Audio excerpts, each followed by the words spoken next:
இந்த கிராமங்களில் வர மரம் இருக்குங்கிறது இன்னும் யாருக்குமே தெரியாது, டிபார்ட்மெண்ட்டுக்கே தெரியாது.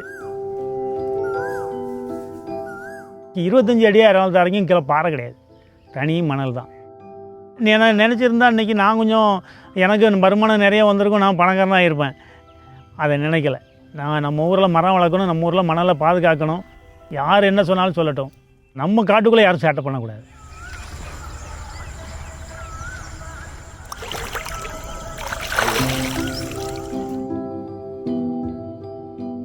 திருநெல்வேலி மாவட்டம் திருப்புடைமருதூர் கிராமத்தை சேர்ந்த ஓய்வு பெற்ற உச்சநீதிமன்ற நீதிபதி ஜஸ்டிஸ் ரத்னவேல் பாண்டியன் ஒரு சாத்தியமற்ற பணியை ஒப்படைத்த போது நாரும்பூநாதனுக்கு வயது வெறும் 25 மட்டுமே.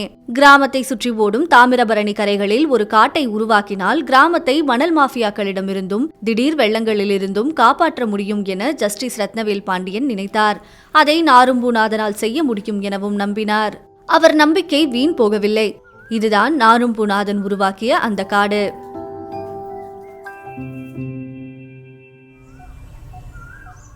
இதில் என்ன மரம்லாம் போட்டிருக்கு அப்படின்னா கொடுக்காப்புளி, நவல், அடுத்தால மருது, புங்க, புளி, வேம்பு, தேக்கு எல்லாம் ஒரு 13 ஜாதி போட்டிருக்கோம்.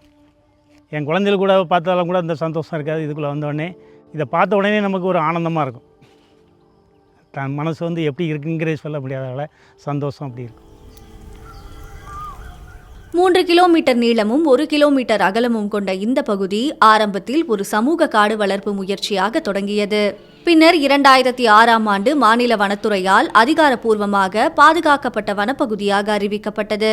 ஆரம்பத்தில் நாரும்பூநாதன் வனத்துறையில் தற்காலிக பணியாளராக வேலை பார்த்து கொண்டே 10,000 மரங்களை நட்டும் பராமரித்தும் வந்தார். இன்று அதே தாமிரபரணி நதிக்கரையோர பகுதியில் 20,000த்திற்கும் மேற்பட்ட மரங்கள் செழித்து நிற்கின்றன. ஆனால் தொடக்கத்தில் உள்ளூர் மக்களே இதற்கு எதிர்ப்பு தெரிவித்தனர். கண்ணு வைக்கக்கூடாதுன்னு சொல்லுவாங்க. ஆடு மாடு மேய்க்க முடியல, இந்த கண்ணெல்லாம் போடாதீங்க, கண்ணெல்லாம் பிடிங்கி துறவும் போட்டுருவாங்க. மாட்டை பற்றி உண்டு அந்த செடிக்குள்ள ஒன்று விட்டுருவாங்க. இது என்னத்துக்கு இவங்க போட்டு இதை பார்த்துக்கிட்டு கிடக்காங்க, நம்ம ஆடு மாடு மேய்க்கதை போட்டு இதை ஒன்று விட்டால் நமக்கு என்ன லாபம் இருக்குது? எங்களை மாதிரி நீங்களும் பார்த்துட்டு போங்களேன், நீங்கள் ஏன் அதில் போய் ஈடுபடுதாங்க? நீங்களாம் சொன்னாலும் புரிய மாட்டேயாம்பாவோம்.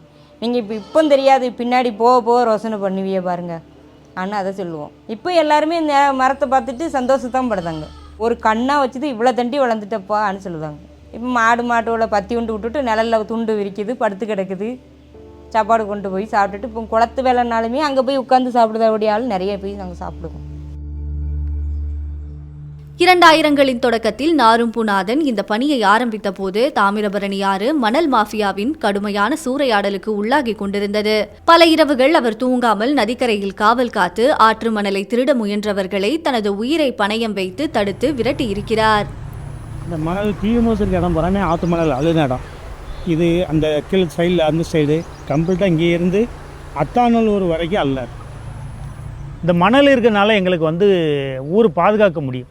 இந்த மணல் இல்லைன்னா எங்களால் பாதுகாக்க முடியாது. என்ன அப்படின்னா எங்கள் பக்கத்து கிராமங்களில் போகிறாமே அது ஒரு 5 வருஷத்துக்குள்ளே மணலை புறம் காலி பண்ணிட்டாங்க.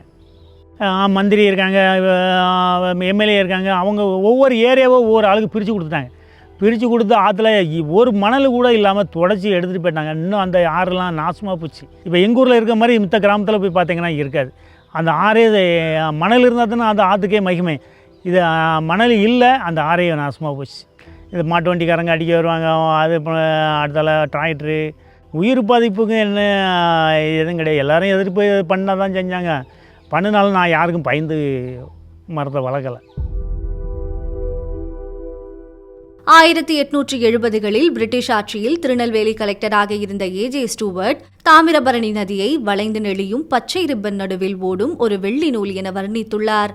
அந்த வர்ணனை நதியின் 2 கரைகளிலும் ஒரு காலத்தில் எவ்வளவு அடர்ந்த பசுமை பரவி இருந்தது என்பதை வெளிப்படுத்துகிறது. இந்த பசுமை வளம், குறிப்பாக ரைபேரியன் ட்ரீஸ் எனப்படும் நதிக்கரையோர மரங்கள், நதியின் சூழலியல் அமைப்புக்கு மிகவும் அத்தியாவசியமானவை. ஆனால் துரதிருஷ்டவசமாக இந்த இயற்கை சூழலியல் அமைப்பின் பெரும் பகுதி இன்று காணாமல் போயுள்ளது.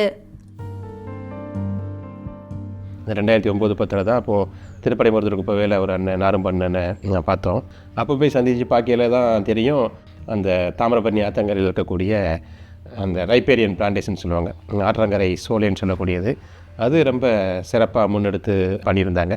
இப்போதைக்கு பொதுவாக ஒரு ஆறுனா அந்த ஆறில் அந்த ஆற்றோர சோலைக்காடுகள் சொல்லுவாங்க அந்த ரைப்பேரியன் வந்து ரொம்ப முக்கியமான ஒரு வேலையை பண்ணும். அந்த ரைப்பேரியன் ட்ரீஸ் எப்படி ஆக்ட் பண்ணணும்னா ஒரு பயோடைவர்சிட்டி ரெஃப்யூஜியாகவும் அது ஆக்ட் பண்ணும்.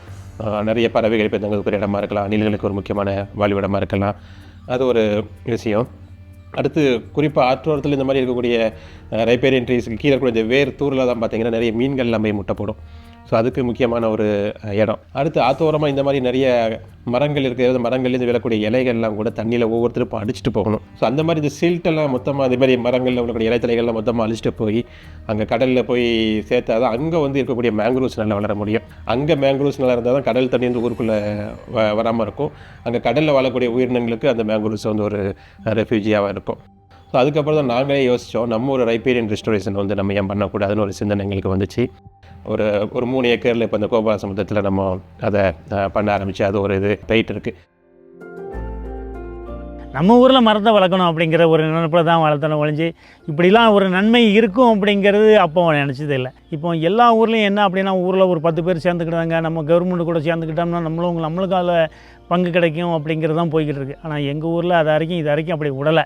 இதே மாதிரி சில கிராமங்களில் காலி இடம் இந்த மணலில் ஆற்று ஓரத்தில் வளர்த்தாங்கன்னா அந்த கிராமம் நல்ல முறையில் வளர்ச்சி இருக்கும், அந்த கிராமமும் நல்லாயிருக்கும். இப்போ பூரா வயக்காடு தான் ஆற்றுக்குள்ளே வரதை ஒழிஞ்சு மரத்தை வளர்க்கணும் அப்படிங்கிறது யாருமே இல்லை. அதை வந்து வளர்த்தாங்க அப்படின்னா இன்னும் மேலும் நல்லாயிருக்கும். இந்த தாமிரபரணி ஆறும் நல்லாயிருக்கும்.